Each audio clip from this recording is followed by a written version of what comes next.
வணக்கம் நேர்களே. கடந்த சில நாட்களாக நம்ம அன்றாட வாழ்க்கைக்கு தேவைப்படுற ஒரு சில முக்கியமான விஷயங்களை தொடர்ந்து கொடுத்துட்ருக்கேன். என் பேர் ராஜா. வாங்க இன்னைக்கு என்னென்ன தகவல்கள் இருக்குது அப்படிங்கிறத நிகழ்ச்சிக்குள்ளே போய் பார்க்கலாம். நாடே ரொம்ப அதிர்ச்சிக்குள்ளாக இருக்கிற ஒரு முக்கியமான சம்பவம் என்ன அப்படின்னா நீட் தேர்வோட கொஸ்டின் பேப்பர் லீக் ஆயிருச்சு அப்படிங்கிற ஒரு குற்றச்சாட்டில் அந்த நீட் எக்ஸாமே கேன்சல் பண்ணிட்டாங்க அப்படிங்கிறது தான் ஒரு அதிர்ச்சிகரமான செய்தியாக இருக்குது. நீட் எக்ஸாமில் அப்படி என்ன தான் நடந்துச்சு, ஏன் இந்த நீட் எக்ஸாமை கேன்சல் பண்ணாங்க, இது சம்மந்தமாக ஒரு குயிக்காக ஒரு ரிவ்யூ மாதிரி பார்த்துடலாம் அப்படிங்கிறதுக்காக இந்த தகவல் சொல்கிறேன். எம்பிபிஎஸ், பிடிஎஸ் இந்த மாதிரியான மெடிக்கல் சீட்ஸில் இளநிலையில் ஜூனியர் லெவலில் படிக்கிற ஒரு மருத்துவ படிப்பு படிக்கணும் அப்படின்னா எம்பிபிஎஸும் பிடிஎஸும் இந்த மாதிரியான படிப்புகள்லாம் யூஜின்னு சொல்லுவாங்க இல்லையா, இளநிலை படிப்புகள். இந்த படிப்புகள் இதில் சேரணும் அப்படின்னா நீட்டு அப்படிங்கிறது ரொம்ப கட்டாயம். அந்த நீட் தேர்வுக்கு வருஷம் லட்சக்கணக்கானவங்க போட்டி போடுறாங்க அப்படிங்கிறத நம்ம கவனிக்கிறோம். அந்த லட்சக்கணக்கானவங்க போட்டி போடுற இந்த எக்ஸாம் கடந்த 3ஆம் தேதி நாடு முழுக்க நடந்துச்சு. நாடு முழுக்கங்கிறத விட உலகம் முழுக்க நடந்துச்சு அப்படின்னு கூட சொல்லலாம். ஏன்னா இந்த எக்ஸாமை தேசிய தேர்வு முகமை அப்படின்னு சொல்லுவாங்க, என்டிஏ, நேஷனல் டெஸ்டிங் ஏஜென்சி. இந்த என்டிஏ வந்து நாடு ஃபுல்லாக இல்லாமல் உலகம் ஃபுல்லாக இந்த கொஸ்டின் பேப்பர் இதுக்கு தனியாக ரெடி பண்ணி நீட் எக்ஸாமுக்கு என்னென்ன மாதிரியான கொஸ்டின்ஸ் வைக்கணும் அப்படிங்கிற சம்மந்தமான ஒரு டீம்லாம் ஃபார்ம் பண்ணி இந்த என்டிஏங்கிறவங்க தான் இந்த எக்ஸாமை நடத்துகிறாங்க அப்படிங்கிறத புரிஞ்சுக்கணும். ஸோ இவங்க நாடு முழுக்க 552 இடங்கள்லையும், வெளிநாட்டில் துபாய் உள்ளிட்ட 14 இடங்கள்லையும் இந்த எக்ஸாமை நடத்துனாங்க. கடந்த 3ஆம் தேதி இந்த எக்ஸாம் நடந்துச்சு. 5432 சென்டர்ஸில் இந்த எக்ஸாம்ஸ் நடந்துச்சு. மொத்தமாக வந்து சொல்லப்போனால் 23 லட்சம் ஸ்டூடெண்ட்ஸ் இதில் வந்து என்ரோல் பண்ணியிருந்தாங்க எழுதுறதுக்கு. சரியாக சொல்லணும்னா 22,80,000 பேர் இந்த எக்ஸாமை எழுதினாங்க. சரி, இந்த எக்ஸாமில் கொஸ்டின் பேப்பர்ஸ் ஏற்கனவே ரிலீஸ் ஆகிடுச்சு. அதாவது 3ஆம் தேதி எக்ஸாம்னா 1ஆம் தேதி 2ஆம் தேதியே கொஸ்டின் பேப்பர்ஸ் லீக் ஆகிடுச்சு அப்படிங்கிற ஒரு குற்றச்சாட்டுகள் எழுந்துச்சு. இதை ரொம்ப தீவிரமாக கண்காணித்த போலீஸ் அண்ட் இன்டெலிஜென்ஸ் இந்த கொஸ்டின் பேப்பர் லீக் ஆனதை உறுதிப்படுத்தியிருக்காங்க அப்படிங்கிறத நம்ம புரிஞ்சுக்கணும். இந்த கொஸ்டின் பேப்பர் லீக் ஆனதுனால இந்த நீட் எக்ஸாமே கம்ப்ளீட்டாக ரத்து பண்ணிட்டதா தேசிய தேர்வு முகமை அறிவிச்சிருக்காங்க. அதோடு மட்டும் இல்லை, இந்த கொஸ்டின் பேப்பர் லீக் ஆனது உண்மையா பொய்யா, இல்லை உண்மையிலேயே அப்படி யாராவது சந்தேகத்துக்குள்ளான நபர்கள் இருந்தாங்கன்னா அது எப்படி விசாரிக்கணும் அப்படிங்கிறத சிபிஐ விசாரிப்பாங்க அப்படின்னு சொல்லி என்டிஏ அப்படின்னு சொல்கிற அந்த தேசிய தேர்வு முகமை வந்து பரிந்துரை பண்ணியிருக்காங்க. இதுக்கு அடுத்த எக்ஸாம் எப்போ வரப்போகுது அப்படிங்கிற டீட்டெயில்ஸ் கூடிய சீக்கிரம் அறிவிப்போம் அப்படின்னு சொல்லியிருக்காங்க. இது மட்டும் இல்லாமல் போன 8ஆம் தேதி தமிழ்நாட்டில் +2 ரிசல்ட் வந்துச்சு. ஏற்கனவே நீட் எழுதிட்டு +2 ரிசல்ட்டுக்காக வெயிட் பண்ணிட்டு இருந்த இந்த ஸ்டூடெண்ட்ஸ் அடுத்த கட்டமாக மெடிக்கல் படிக்கலாம் அப்படிங்கிற கனவோடு இருந்த ஸ்டூடெண்ட்ஸ் மத்தியில் இந்த நீட் எக்ஸாம் கேன்சல் அப்படிங்கிறது வந்து ஒரு ரொம்ப பெரிய ஷாக்கை ஏற்படுத்துச்சு. சரி, இந்த நீட் சம்பந்தமான விஷயங்களை ஏற்கனவே சிபிஐ விசாரிக்கணும் அப்படின்னு சொல்லி பரிந்துரையெல்லாம் கொடுத்தது போக போபாலை சேர்ந்த சுபம் கைர்னார் அப்படிங்கிற ஒரு ஸ்டூடெண்ட்டை அரெஸ்ட் பண்ணியிருக்கிறதா சொல்றாங்க. இவர் வந்து படிச்சுக்கிட்டு இருக்கிற ஒரு மெடிக்கல் ஸ்டூடெண்ட் அப்படின்னு முதல் கட்ட தகவல் இருக்கு. இவர் தான் முத நாசிக் அப்படிங்கிற பகுதியில் இந்த பிசிக்கலான ஒரு கொஸ்டின் பேப்பருடைய ஒரு காப்பி அவர் தான் முத எடுத்ததாகவும் ஒரு இனிஷியல் தகவல் இருக்கு.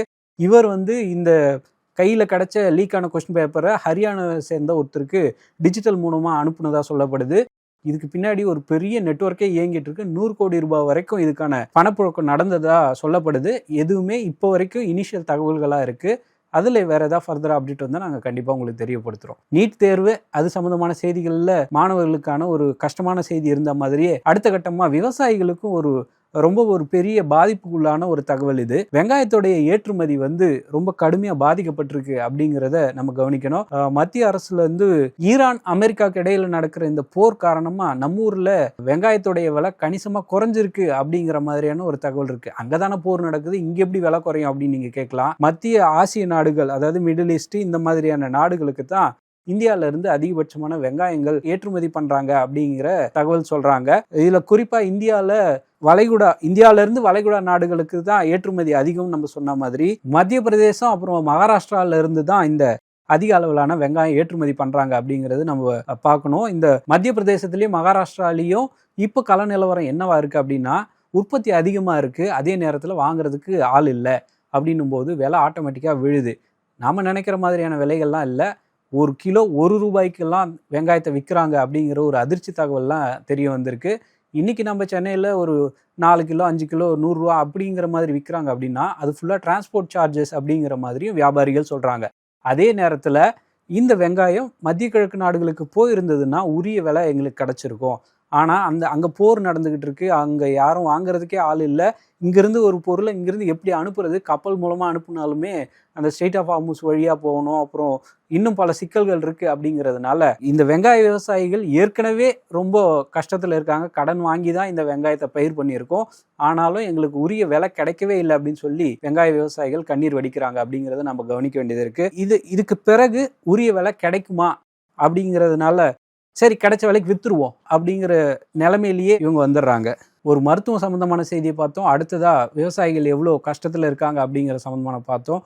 அடுத்த கட்டமாக உலகமே எதிர்பார்க்குற ஒரு முக்கியமான ஒரு சந்திப்பு நடக்க போகுது. அந்த சந்திப்பு என்ன அப்படின்னா, ட்ரம்ப் இந்தியாவில் இல்லை, நம்மளுக்கு பக்கத்து நாடாக இருக்கிற சைனாவுக்கு வரப்போகிறார் அப்படிங்கிற தகவல் உலகம் ஃபுல்லாக ஒரு பெரிய பரபரப்பு ஏற்படுத்துது. எந்த சம்பவம் நடந்தாலும், ஜியோ பொலிட்டிக்கலாக எந்த பெரிய சம்பவம் நடந்தாலும் அமெரிக்க அதிபர் டொனால்ட் ட்ரம்ப் அதில் ஒரு முக்கிய பங்கு வகிக்கிறார் அப்படிங்கிறதுல எந்த மாற்று கருத்தும் இல்லை. 9 வருஷத்துக்கு பிறகு அமெரிக்க அதிபர் டொனால்ட் ட்ரம்ப் சீனாவுக்கு ஒரு அரசுமுறை பயணமாக போகலாம் அப்படிங்கிற ஒரு திட்டத்தில் இருக்காரு. இந்த அரசுமுறை பயணத்தில் ஏற்கனவே இந்த ஈரான் அமெரிக்கா போர், இந்த மாதிரியான சமயங்களில் சைனாவோட நிலைப்பாடு என்னவா இருக்குது, இது சம்பந்தமான டிஸ்கஷன் தான் உலகம் ஃபுல்லாக இப்போ பேசு பொருளாக இருக்குது. இப்போ ட்ரம்ப் சைனாவுக்கு போயிட்டு இருக்காரு. இதுல என்னதான் பேச போறாங்க அப்படின்னு பாத்தீங்கன்னா, பெரிய உலக அளவில் நடக்கிற பொருளாதார பிரச்சனைகள், அப்புறம் ஏற்கனவே அவங்க மேல 100%, இவங்க மேல 200%, இந்த மாதிரி வரிகள் சம்பந்தமாகவும் பேசி ஒரு முடிவுக்கு வரலாம் அப்படிங்கிறதுக்காக இந்த அமெரிக்க குழு சைனாவுக்கு போறாங்க. அப்படிங்கிறதுனால உலகம் ஃபுல்லா இது ஒரு பெரிய எதிர்பார்ப்பு இருக்கு. இதோட மட்டும் இல்ல, பொருளாதார பிரச்சனைகளை தாண்டி ரொம்ப இந்த ஸ்ட்ரெய்ட் ஆஃப் ஹார்முஸ்ல இவங்க 2 பேரோட நிலைப்பாடு என்ன அப்படிங்கிறது தான் இப்போ அடுத்த கட்டமாக கேள்விக்குறியா இருக்கு. இது மட்டும் இல்லாமல் அமெரிக்க அதிபர் கூட அமெரிக்காவுடைய உலக அளவில் ரொம்ப ப்ராப்ளமாக இருக்கக்கூடிய 17 பெரிய எம்என்சி கம்பெனிகளுடைய எக்ஸிக்யூட்டிவ்ஸ் அந்த அமெரிக்க அதிபர் கூட டிராவல் பண்ண போகிறாங்க. பர்டிகுலராக சொல்ல போனோம்னா மெட்டா, கோல்ட்மேன் சாக்ஸ், அப்புறம் சிட்டி, போயிங், இந்த மாதிரியான கம்பெனிஸை சேர்ந்த ஒரு பெரிய எம்என்சி நிறுவனங்களுடைய 17 முக்கியமான பிரதிநிதிகளும் சைனாக்கு போகிறாங்க. இதனால உலக அளவில் ஒரு பெரிய எக்கனாமியே பூம் ஆகும் அப்படிங்கிற மாதிரியும் ஒரு எதிர்பார்ப்பு இருக்குது. ஒரு பக்கம் போர், இன்னொரு பக்கம் சைனாவுக்கு ட்ராவல் பண்ணுறாங்க. ஸோ இதில் என்ன இருக்குது அப்படிங்கிறது தான் இப்போ உலகமே எதிர்பார்த்துட்டு இருக்க ஒரு முக்கியமான செய்தி. ஸோ இவங்க 2 பேரும் பேசி ஈரானை கொஞ்சம் அமைதிப்படுத்திட்டு சைனா போரை நிறுத்திடலாமா, இந்த ஈரான் அமெரிக்கா போரை நிறுத்துறதுக்கு சைனா ஏதாவது ஹெல்ப் பண்ணுவாங்களா அப்படிங்கிறதுனால இந்த விஷயம் ரொம்ப கவனமாக இருக்குது. அப்படிங்கிறதுனால இந்த தகவலை உங்களுக்கு சொல்லியிருக்கேன். இது மட்டும் இல்லாமல் துபாயோடைய முதல் இன்டிகிரேட்டட் ஸ்மார்ட் பஸ் ஸ்டேஷன் ஒன்று திறந்திருக்காங்க. இதில் என்ன இருக்குது, எல்லா ஊர்லேயும் தானே இந்த மாதிரி பஸ்லாம் திறக்கிறாங்க, பஸ் ஸ்டேஷன்லாம் திறக்கிறாங்க அப்படின்னு நீங்கள் பார்த்தீங்கன்னா, இதில் ஃபுல்லாகவே ஏஐ கண்ட்ரோல் கொண்டு வந்திருக்காங்க. ஒரு பப்ளிக் ஃபாரமில் எப்படி ஏஐ பயன்படுத்தலாம், இப்போ சைனாலாம் ஆல்ரெடி ஏஐ யூஸ் பண்ணிகிட்டு இருக்காங்க அப்படிங்கிற செய்திகள் பார்க்கும்போது துபாயிலையும் இதுக்கான ஒரு இம்ப்ளிமெண்டேஷனை தொடங்கியிருக்காங்க அப்படிங்கிறத நம்ம கவனிக்கலாம். மால் ஆஃப் எமிரேட்ஸ் அப்படிங்கிற பக்கத்தில் இந்த புது automated AI powered bus station இருக்கு. இதுல மொத்தம் 11 ரூட்ஸ்ல பஸ்ஸஸ் ஆப்ரேட் பண்றாங்க. இந்த 11 ரூட்ஸ்ல ரொம்ப முக்கியமான சுற்றுலா மையங்கள் இந்த பஸ் மூலமா போய்க்கலாம் அப்படிங்கிறது தான் அப்டேட்டா இருக்கு. இதுல பர்டிகுலரா சொல்லணும் அப்படின்னா, க்ரௌட் எங்க அதிகமா வராங்க, எப்படி கூட்ட நெரிசல் இருக்குது அப்படிங்கிறத மேனுவலா ஒரு ஆஃபீஸர் போய் செக் பண்றதுக்கு பதிலா ஏஐ பவர்டு கேமராஸ் இதுல கிளம்பி இறக்கியிருக்காங்க. இதுல பயணிகளுடைய ஃப்ளோ எப்படி இருக்கு, 24 மணி நேரமும் பஸ் இருக்கும். அதாவது நம்ம ஊர்களில் நைட் சர்வீஸ் பஸ்ஸஸ்லாம் ஒரு டிரைவர் ஆப்ரேட் பண்ணுற இதே சுச்சுவேஷனில் அங்கேயும் இதே மாதிரியான செட்டப் இருக்குது. ஆனாலுமே அதில் எவ்வளோ பஸ்ஸஸ் விடணும், எவ்வளோ அளவுக்கு க்ரௌட் இருக்காங்க, எவ்வளோ டூரிஸ்ட் இருக்காங்க அப்படிங்கிறத ஏஐ கண்டுபிடிச்சி உங்களுக்கு இவ்வளோ பஸ்ஸஸ் தேவைப்படும் அப்படிங்கிற அந்த கணிப்பை கூட ஏஐயே பண்ணிடுது. அப்படிங்கிறது தான் நம்ம கவனிக்க வேண்டிய ஒரு முக்கியமான விஷயம். அதே நேரத்தில் இந்த துபாயோடைய ஃபுல்லி இன்டகிரேட்டடாக இருக்கிற இந்த பஸ் ஸ்டேஷன் ஃபுல்லி ஏர் கண்டிஷன்டு அப்படிங்கிறதுனால இதுக்கு சுற்றுலா பயணிகள் மத்தியில் ஒரு பெரிய வரவேற்பு இருக்குது அப்படிங்கிறத நம்ம கவனிக்கலாம். ஸோ இந்த மக்களுக்கு தேவையான அடிப்படையான முக்கியமான சில தகவல்கள் உங்ககிட்ட வச்சுருக்கேன். ஸோ இது மாதிரியான தொடர்ந்து இன்ட்ரெஸ்டிங் தகவல்கள் தொடர்ந்து கொடுத்துட்ருக்கேன். என் பேர் ராஜா. நன்றி, வணக்கம்.